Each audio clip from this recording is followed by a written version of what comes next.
everyone. I think you all know by now that I love my shuffles.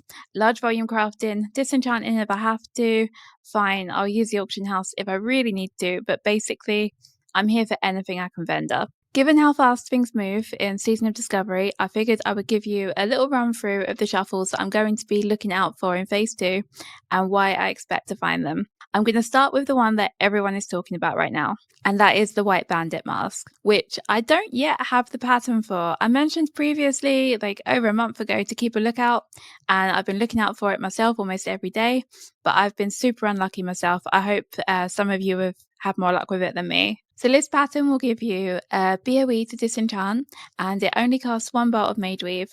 It's by far the cheapest craft to make at this level. The pattern drops in Zul'Farrak, which is likely to be farmed heavily in Phase 2, Mage, Paladin boosts, etc. So while I anticipate it having a good value, I don't anticipate the price of the pattern going above 15 gold, so that's why I'm happy enough to wait right now. You can, other than disenchanting it, you can also sell this item on the auction house, or you can straight out vendor it depending on the cost.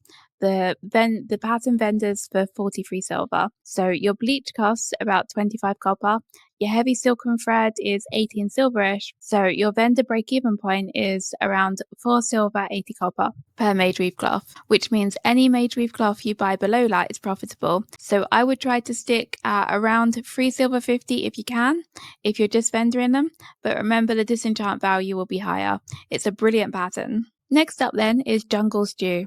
This one takes 175 cooking. You can buy the recipe from the vendor Nerrist and Stranglethorn.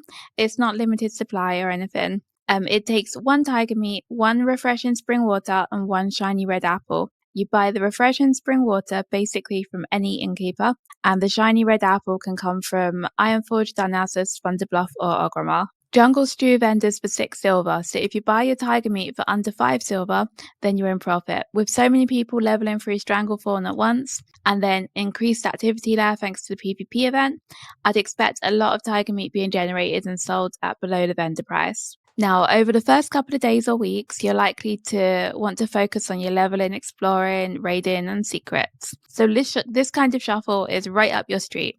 Because you're selling to a vendor, there's no rush to actually process the tiger meat. So when Phase 2 launches, just pop some gold on a level 1 at the auction house and add tiger meat to your shopping list. Before you log on or off to start playing, just check the auction house, see what's available, and get a nice little stockpile going. Then the week after, while you're cooking dinner, make sure you've got the right number of apples and waters, and just have a big crafting session and reaping all the profits in one go. Last up then is going to be another cooking shuffle, because cooking doesn't get enough love in Classic. Raptor eggs. So you are going to be buying raptor eggs and popping them into a curiously tasty omelette. For this one, you need 1 egg and 1 hot spice. Hot spices are only 38 copper. The omelette vendors for 1 silver, 1.5 silver, sorry. So you want to keep your cost under 1 silver.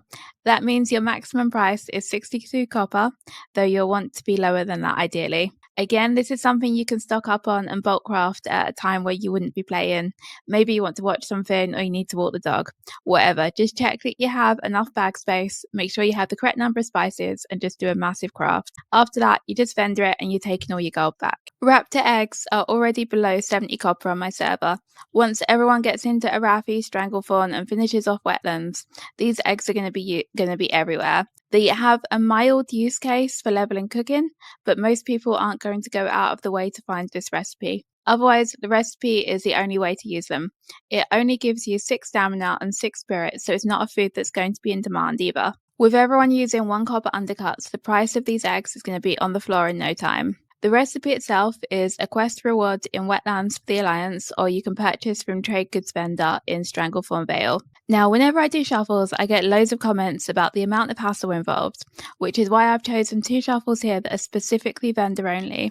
They stack and they should really be available in abundance. The Bandit Mask is definitely the toughest of the 3. The pattern is currently high in demand and overpriced, and as I said before, I think it will drop in price in phase 2 once Sulfurak is being farmed, or at least I hope it will, as I'm going to be sitting on my Mage Weave waiting patiently. So let me know if you think I've missed any, but these are the ones I'm definitely going to be looking out for as we head into phase 2.